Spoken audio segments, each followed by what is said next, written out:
infinite Brahma is everywhere. Whether you are in the deep depths of sadhana, in the silence and the stillness, in the bliss of samadhi, or doing your taxes, the infinite Brahma is equally present, for all abides within the mind of the infinite. It is in the cosmic existence. There is nothing separate from that existence.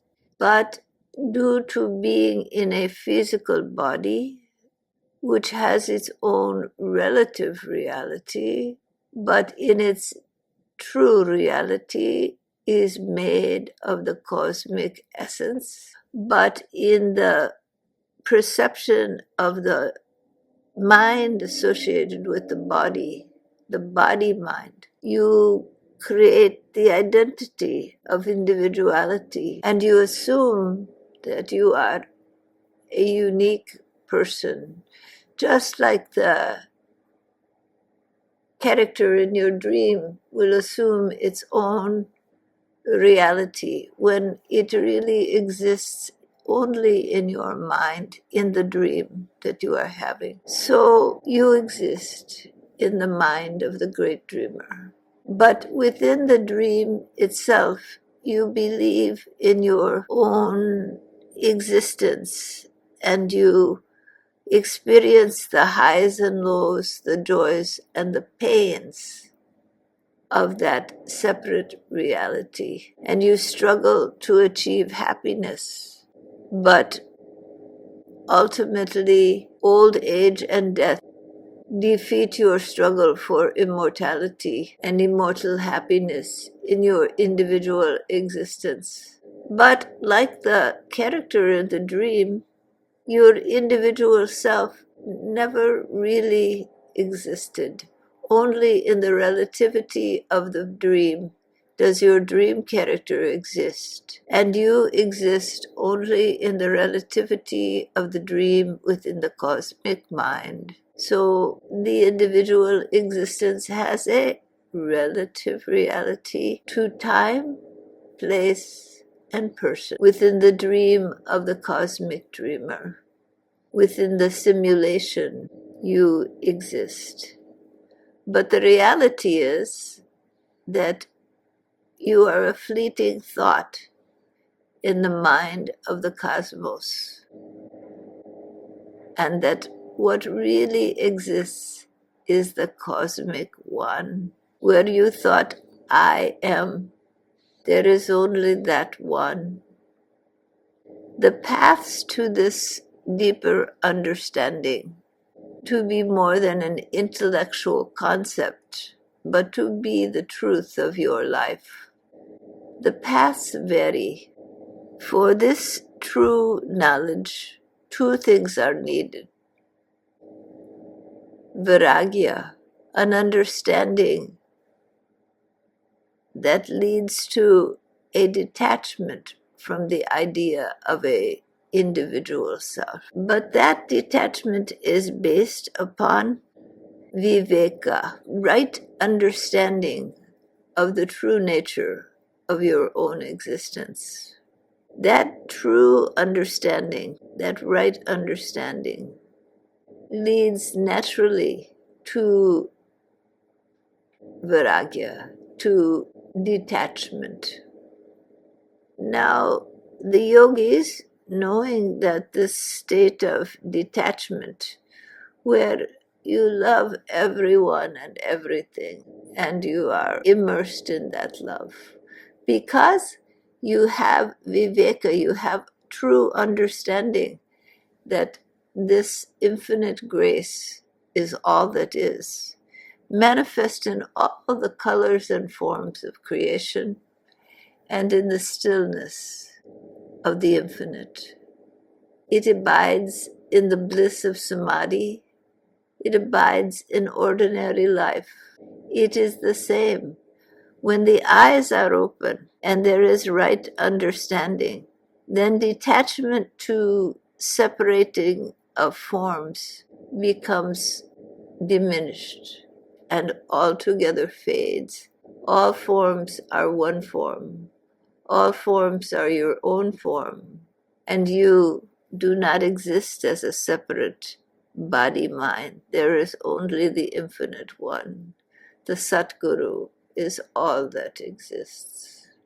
The path that some follow is the path of detachment, going into the cave, into the monastery, giving up all worldly goods, giving up all worldly attachments and relationships, attempting to assimilate this detachment, this Viragya, attempting to acquire it. But the problem with this path is there is no Viveka, is not developed in the mind. And so the true right understanding is not developed. And so when this detachment comes, it is a kind of crushing of the heart. Don't fall in love. Don't love. Stay detached. But in that detachment, eventually through deep sadhana, right understanding blooms. And when Viveka comes, then that detachment begins to be the true detachment of transcendence. And in that detachment, there is love for everyone and everything. The heart, rather than shutting down, it begins to open. So in the path of the sannyas, in the path of the ascetic, in the path of the monk or nun, there is this detachment that shuts the heart. But then as the Viveka grows, as knowledge of the Supreme dawns in the mind, quieted intentionally from worldly attachments, mind grows in magnitude. And as mind grows in magnitude, the heart, it begins to open. And as the heart opens, then the love comes for all beings. All are the children of the divine. All are your own self. And so the withered heart blooms again in the true knowledge, and love for all beings blooms in the heart. The feeling that all are your own self, you are in all creation is in you. You are surrendered completely to the one infinite one. This is the true development of the path of the sannyas or the ascetic. But the problem, the pitfall of this path is that the person who does not develop sufficient knowledge of the infinite can become caught in this reduction of the feeling, reduction of the heart, reduction of the love and the expression of that love. And that is a dry and bitter place. Its solution is to develop real understanding, which opens the heart in surrender to the infinite. The grace of the infinite is all knowing, but all loving. For each and every living being is the child of the great. Whether they are good or bad, whether they follow Dharma or whether they fight it all the way, they are the children of the great. They are all parts of the deeper self. And you, like a grain of sand on the ocean, are part of that. And suddenly you are no longer a grain of sand. You are the entire beach and the ocean when you let go of the identity with the grain of sand. But this path holds that very difficult pitfall to overcome the dryness in the heart that comes from this idea of detachment that is not based in true knowledge. For when you do not have true knowledge, you can only push away, close the heart. It is in true knowledge, in Viveka, in true knowledge of the great, that the heart opens to such a wide extent that Viragya, detachment from individual accomplishment, from I love this person, I don't love these people, that begins to fade. Love becomes universal. Love becomes the language of the heart. And the heart grows in magnitude, surrendering everything to the Eternal One. Then the heart is filled. It is joyful in the simplicity of the whole.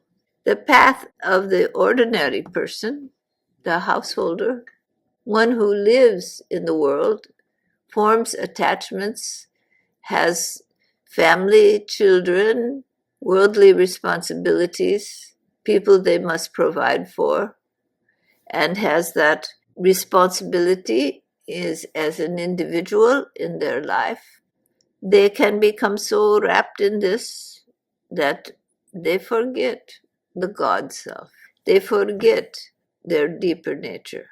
So that is the pitfall of those of ordinary life, worldly life. But the great strength is the heart opens, love comes.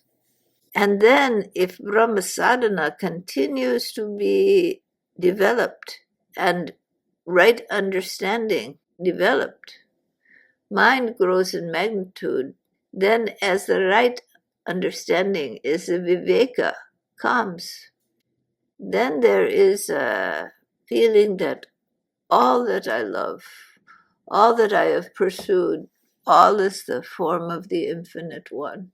I am the form of the Infinite One. There is nothing separate. And the heart, already accustomed to love, opens to the wider love in a natural flow. And Viveka develops, and Viragya comes naturally.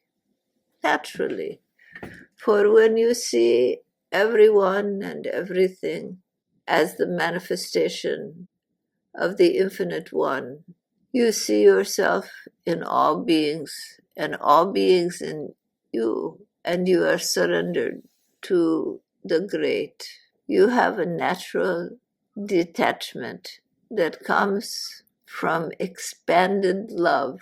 So the real Viragya, the true yogic detachment, does not come from avoiding the world.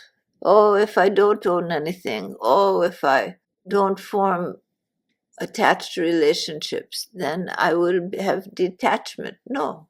The real detachment can be attained and can be missed through both paths. The real detachment, the real Viragya, the real detachment comes from Viveka. It comes from connection, surrender to the Infinite One.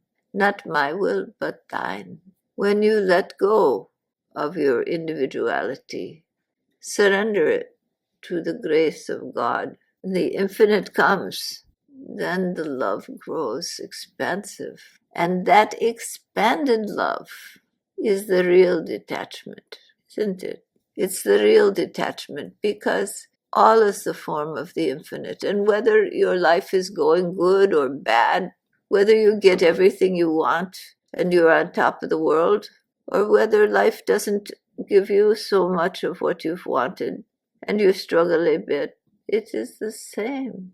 When old age comes, when medical health problems come, it is the same. For the struggle and the pain, as well as the fulfillment of your desires, all exists within the whole of being.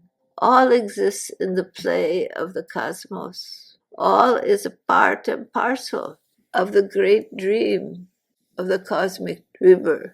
For this world is a world of duality. There is the good and the evil.